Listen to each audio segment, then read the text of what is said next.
Hi, let's find your Ikigai.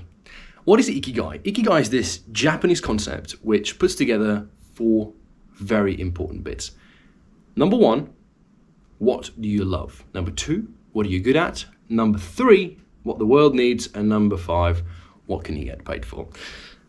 This concept describes the idea that if you can do something, all of us were brought up with this idea. If you just do the job that you enjoy doing and you'll never work a day in your life, and I've said a million times over, this is the biggest bullshit you're ever going to hear.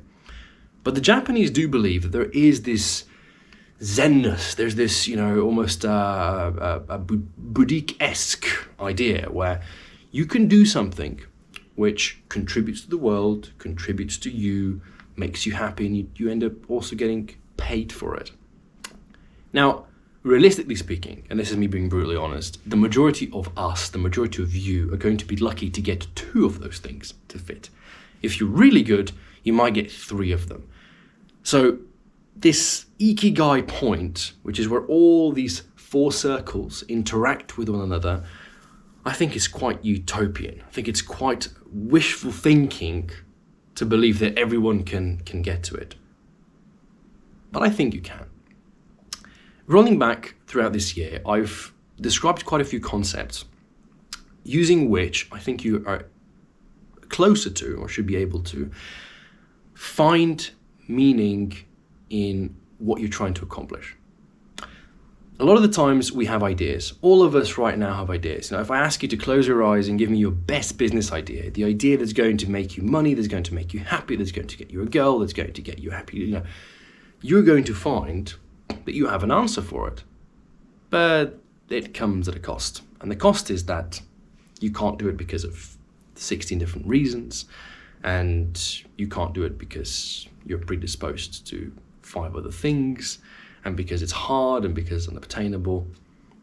And what you realize is once you make the first couple of steps and you look back, you might think, wait a minute, this wasn't actually that difficult. For me, I always will bring you back to the beginning of my journey. And the beginning of my journey, I believe, began with War Thunder. I think it began with the first commentary on the A26 Invader, where I don't even comprehend how I was able to sound the way I sounded, because hey guys, welcome to my video on this plane. But that's why I was like, that was me, that was my character, that was at the time my Ikigai, and it was really bad. So if you think about it, there's this mixture of these full circles, right? So what you love, what you're good at, what the world needs, and what will get you paid really does come into play with everything we do in life. I remember the words of Joker. He says, if you're good at something, never do it for free. I think truer words were never spoken. So I can tell you what I did back in, I believe it was early November. I was the most depressed person I've ever been in my past. Like, I took out a notebook with pen and paper, and I wrote down a set of questions. I still have them around today. And they were like, the very first question I believe was, what are you good at?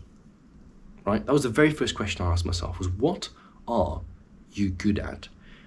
Because I think the problem with Ikigai's concept is when we look at this graph, and I'll pop it up on the screen here one more time.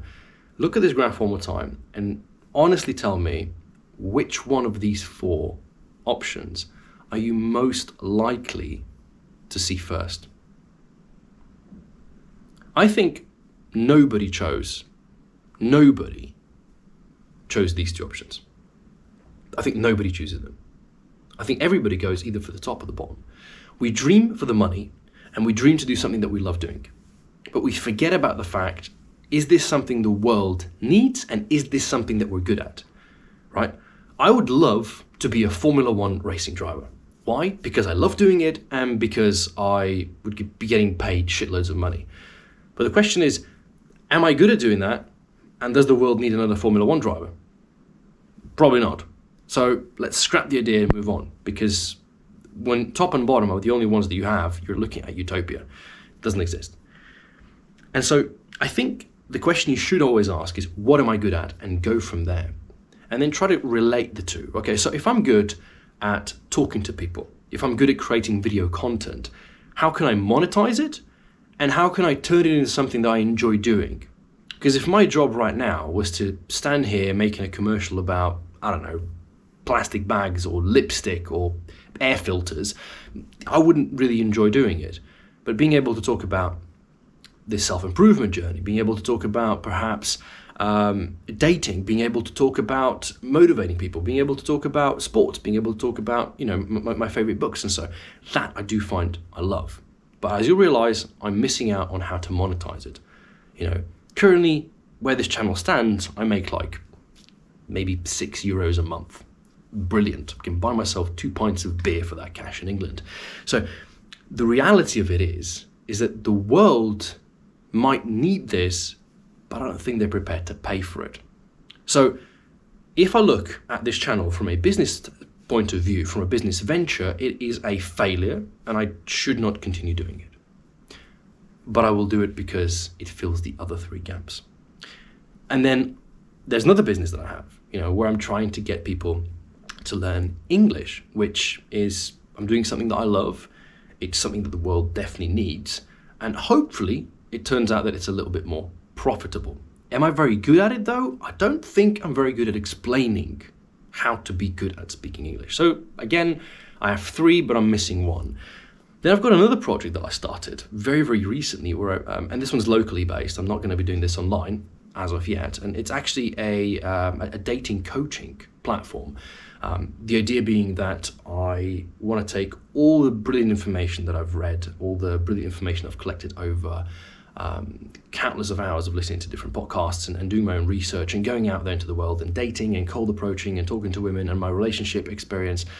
And I want to bring the confidence that I have with, not just with women actually, this extends beyond that. This extends to your work, to your friends. It's essentially, how to be more you, get more in tone with you, but it does relate to relationships and communication as a whole. That, for example, is another thing that I very much love doing. I think I'm good at doing it, and I think it has monetary value. Now the question is that something the world needs? There's a lot of sadness in the male aspect. There's a lot of men who are complaining about not having their needs satisfied, essentially, or everybody's introverted, ADHD through the roof, suicide rates are through the roof. All these things I think are indicating that there is a need, and that's what I'm playing on, a card going in that direction. And these are just 3 things that I've been, playing around with over the past several years, the past several months, or past several weeks, or just past several days. And there's always new ideas that fall to the block. And I'm actually, ever since I've heard the concept of IKIGAI, I've been trying to make sure that I run the test of everything I'm doing through these 4 quadrants and figure out which one is missing, or which 2 are missing, or which one is weak, or which 2 of them are weak. Can we improve them, and will they ultimately supply me with a good business venture that also makes me fulfilled and brings the needs of the people? So really what I want you to take from this video today is that in the process of finding your Ikigai, you should be focusing on the left and the right columns and not the upper and the bottom columns. Ignore the money for the start being, ignore your love and passion for the time being, and try to focus on what you're good at and what the world needs.